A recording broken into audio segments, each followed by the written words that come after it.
Hey guys, welcome back to this channel learn at ease Divyanka Sinha.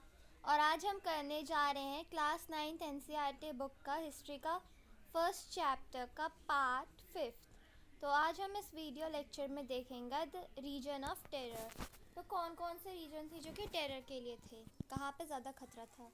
The period from 1793 to 1794 is referred to as the reign of terror. तो 1793 से 1794 का जो समय था ना, उस वक्त को हम रीजन ऑफ टेरर कहते हैं।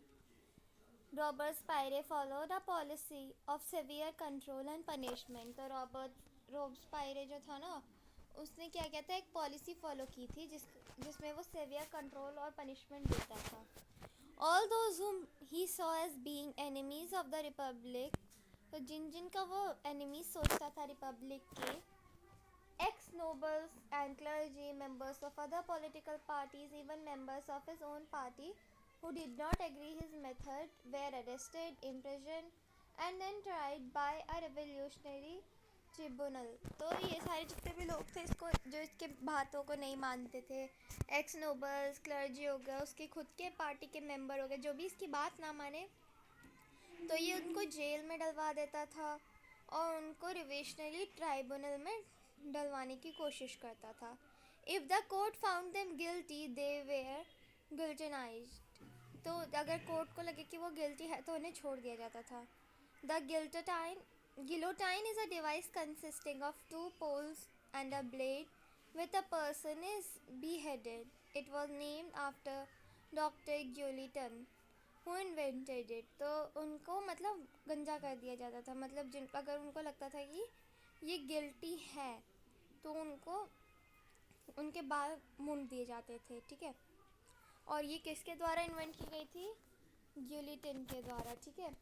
अगर उनको लगता है कि ये गिल्टी नहीं है तब उन्हें छोड़ दिया जाता था। रॉबर्सपायरे's government is issued law placing a maximum ceiling on wages and prices। तो एक maximum ceiling देता था wages और prices में। Meat and bread were rationalised. तो मीट और ब्रेड जो थी वो रेशनलाइज्ड हो गई थी। Peasants were force to transport their grain to the cities and sell it at fixed prices by the government. तो पीजेंट्स को कहा जाता था कि उनको फोर्स किया जाता था कि वो अपने जो ग्रेन्स है वो सिटीज़ पे सेल करे, वो भी फिक्स्ड प्राइजेस पे जो कि गवर्नमेंट के द्वारा लगाई गई होगी। The use of more expensive white floor was forbidden. तो ज़्यादा एक्सपेंसिव वाइट फ्लोर जो आटा होता है ना, वाइट आटा, उसको फॉरबिडन किया गया था। All citizens were required to eat the pain de egalite. तो इसका मतलब है इक्वालिटी ब्रेड, सबको एक जैसी ब्रेड दी गई थी। A loaf made of whole wheat. तो एक लूफ भी बनाई गई थी, वोल वीट की बनी हुई थी। Equality was also sought to be practise through forms of speech and address. तो इक्वालिटी जो थी वो स्पीच की फॉर्म और एड्रेस के द्वारा भी प्रैक्टिस की गई थी। Instead of traditional monsier and madame, all French man and women were henceforth citoyen and citoyenne. तो जितने भी इनके द्वारा जो अलग जो से होते थे ना, सर मैडम ये सब फ्रेंच के होते थे, उनको भी सायोटेन के द्वारा सायोटने किया जाता था, मतलब citizens. Churches were shut down and their buildings converted into barracks और ऑफिसेस। तो चर्चेस को बंद किया गया और उनकी बिल्डिंग्स जो थी उसको बैरक्स या फिर ऑफिसेस में कन्वर्ट किया गया। रॉबर्सपायरे pursued his policies so relentlessly that even his supporters began to demand modernization। तो रॉबर्सपायरे जो था ना, उसने इतनी सारी पॉलिसीज़ को इतने रेंटलेसली किया ना, तो कि अब उसके जो सपोर्टर्स थे बिगैन करने लगे डिमांड करना, क्या? Modernisation. Finally he was convinced by the court in July 1794 and arrested on the next day sent to the guillotine. तो उसको भी अरेस्ट कर दिया गया 1794 में जुलाई में, उसके नेक्स्ट डे के बाद। A directory rules France. The fall of Jacobin government allowed the wealthier middle class to seize power। तो जो जैकोबिन की गवर्नमेंट है उसने अलाउ किया था कि wealthier middle classes को सीज करनी होगी power. A new constitution was introduced which denied the vote to non-propertied section of the society। तो एक और न्यू कॉन्स्टिट्यूशन बना था जिसमें इंट्रोड्यूस किया गया था कि अब बिना प्रॉपर्टी वाले को वोट करने से मना नहीं किया जाएगा. It provided for the 2 elected legislative council, और इसने 2 इलेक्टेड लेजिस्लेटिव काउंसिल प्रोवाइड किया. These then appointed a directory, तो इसके बाद एक डायरेक्टरी अपॉइंट की गई. An executive made up 5 members, तो अब एग्जीक्यूटिव जो थे वो मेड अप होते थे 5 मेंबर्स के. This was meant as a safeguard against the concentration of power in a one man executive as under the Jacobins. तो अभी ये जो एक वन मैन एग्जीक्यूटिव के अंडर में हो गई जैकोबिन्स में.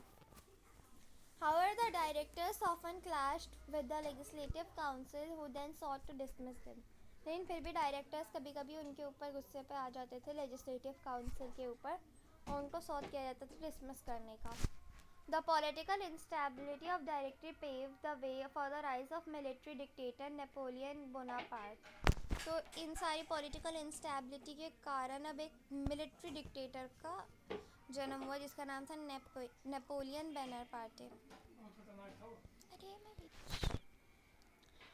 Through all these changes in the form of government, the ideals of freedom, of equality before the law and the fraternity remained inspiring ideals that motivated political movement in France and the rest of Europe during the following century. तो इन सारे कारण के चक्कर में जो government form हुई थी उसमें बहुत सारे चेंज होते थे.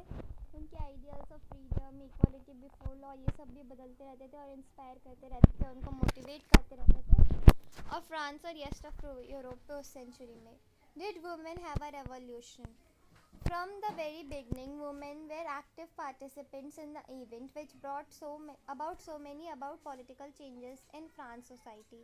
तो स्टार्ट से ही वुमेन्स भी बहुत एक्टिव पार्टिसिपेंट रही थी इन सारी एक्टिविटीज़ में, और इन्होंने भी बहुत सारे चेंजेस, इम्पॉर्टेंट चेंजेस को लाया फ्रांस सोसाइटी में. They hope that their involvement would pressurise the revolutionary government to introduce measure to improve their lives. तो उनको लगता था कि उनके इन्वॉल्वमेंट्स के कारण गवर्नमेंट प्रेशराइज होगी और रिवोल्यूशनरी गवर्नमेंट जो है वो इंट्रोड्यूस करेंगे बहुत सारे मेजर्स जिनके कारण उनकी लाइफ इम्प्रूव हो जाएगी. Most women of the third estate had to work for a living. तो ज़्यादातर औरतें जो थी थर्ड एस्टेट की उनको भी घर चलाने के लिए काम करना पड़ता था. दे वर्कड एज अ सीमस्ट्रेसेस और लॉन्ड्रेसेस. तो ये लॉन्ड्रीज में काम करते थे या फिर सीमस्ट्रेसेस में. सोल्ड फ्लावर्स बेचते थे, fruits vegetable at the market, और employed as a domestic servant in the house of prosperous people. तो ये फ्रूट्स वगैरह भी बेचते थे मार्केट पे और एम्प्लॉयड होते थे नौकरों के जैसे, डोमेस्टिक सर्वेंट्स के जैसे, प्रॉस्पेरस पीपल में अमीर लोगों के जैसे. Most women did not have access to education और जॉब ट्रेनिंग. तो ज़्यादातर वुमेन्स को एक्सेस नहीं था एजुकेशन से और जॉब ट्रेनिंग से. ओनली डॉटर्स ऑफ नोबल और wealthier members of the third estate could study at the convent. तो सिर्फ जो डॉटर्स हो नोबल्स की या फिर वेल्दियर मेंबर्स हो या फिर थर्ड स्टेट कि वही वेल्दियर मेंबर्स के बच्चे स्टडी कर सकते थे कन्वेंट में. After which their families arranged a marriage for them, जिनके बाद उनकी शादी हो जाती थी. Working women had also to care for their families. Working women को अपने बच्चों की और फैमिलीज की भी केयर करनी पड़ती थी. That is to cook, fetch water, queue up for bread and look after the children. तो उन्हें खाना बनाना पड़ता था, पानी इकट्ठा करना पड़ता था, लॉन्ग क्यूज़ में खड़े होने पड़ते थे ब्रेड के लिए. Their wages were to lose for than those of men. उनके वेजेस भी ज़्यादा कम होते थे मैन से. In order to discuss the voice their interest, women started their own political clubs and newspaper. तो अब अपनी बातों को बताने के लिए उन्होंने खुद के पॉलिटिकल क्लब्स और न्यूज़पेपर स्टार्ट कर दिए. About 60 women's club came up in different French societies. तो 60 वुमेन्स क्लब्स कम आए फ्रेंच सिटीज़ में. The society of revolutionary and republican women was the most famous of them. तो republican women और revolutionary society उनमें से ज़्यादा famous थी. One of their main demand was the, तो उनके मेन डिमांड जो थी कि women enjoy the same political rights as the men. Women were disappointed that the Constitution of 1791 reduced them to passive citizens. और वो disappointed थी कि constitution जो उनका बना था 1791 में उनको क्लासीफाई करने लग गए पैसिव सिटीजन्स में एक्टिव्स की जगह। They demanded the right to vote, उन्होंने भी डिमांड किया राइट टू वोट का। To be elected by the assembly and hold political office, और उनको भी इलेक्ट किया जाए असेंबलीज के द्वारा और वो भी पॉलिटिकल ऑफिस को उस पर जॉब करे। Only then they felt would their interest be represented in the new government, और तभी उनको लगा कि उनका जो इंटरेस्ट है वो रिप्रेजेंट होगा न्यू गवर्नमेंट में।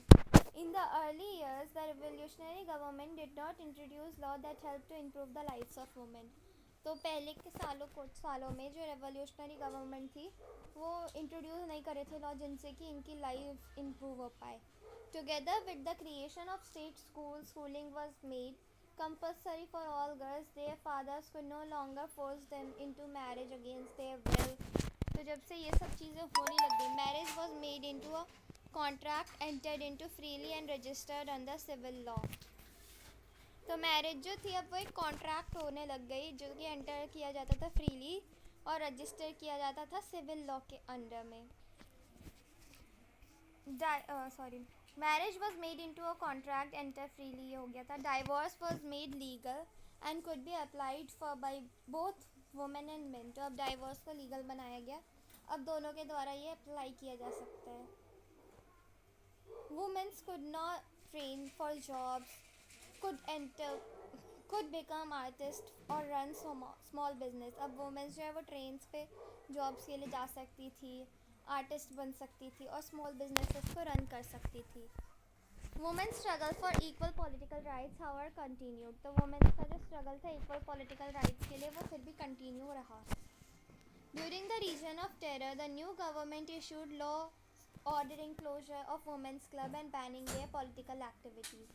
तो अब जब during the reign of terror में जो था, जो न्यू गवर्नमेंट थी उसने इशू किए लॉ ऑर्डरिंग द क्लोजर, जिसके कारण जो वुमेन्स की क्लब्स थी उनको बैन किया गया, उनकी पॉलिटिकल एक्टिविटीज़ को बैन किया गया। Many prominent women's were arrested and a number of them accuse. तो बहुत सारी वुमेन्स जो थी, जो जान पहचान में ज़्यादातर थी, उनको अरेस्ट किया गया और उनको एग्जीक्यूट किया गया। Women's movement for voting rights and equal wages continue. तो वुमेन्स का जो मूवमेंट था वोटिंग राइट्स का और इक्वल वेजेस का वो अभी तक कंटिन्यू चल ही रहा था। ठीक है। Through the next 200 years in many countries of the world. तो 200 साल तक और चलता रहा बहुत सारी कंट्रीज़ में वर्ल्ड का। The fight for the vote was carried out through an international suffrage during the late 19th century and early 20th century. तो अब जो इनका फाइट था ना वोट के कैरी करने के लिए, वो इंटरनेशनल सफरेज मूवमेंट में चला ड्यूरिंग लेट 19th सेंचुरी और अर्ली 20th सेंचुरीज़ में। The example of political activities of French women during the revolutionary years was kept alive as an inspiring memory. तो फ्रेंच वुमेन की जो revolutionary years में उनको जिंदा रखा गया इंस्पायरिंग मेमोरी के द्वारा। It was finally in 1946 that women in France won the right to vote. और फिर ये फाइनली 1946 में हुआ जब वुमेन्स को राइट टू वोट के लिए अलाउ किया गया। मीन्स देखो कॉन्स्टिट्यूशन उनका आया कितने पहले 1791 में, और अब उनको 1946 में अलाउ किया गया। तो अब हम इसके आगे का डिस्कस करेंगे अपने नेक्स्ट वीडियो में। तब तक के लिए take care and bye bye.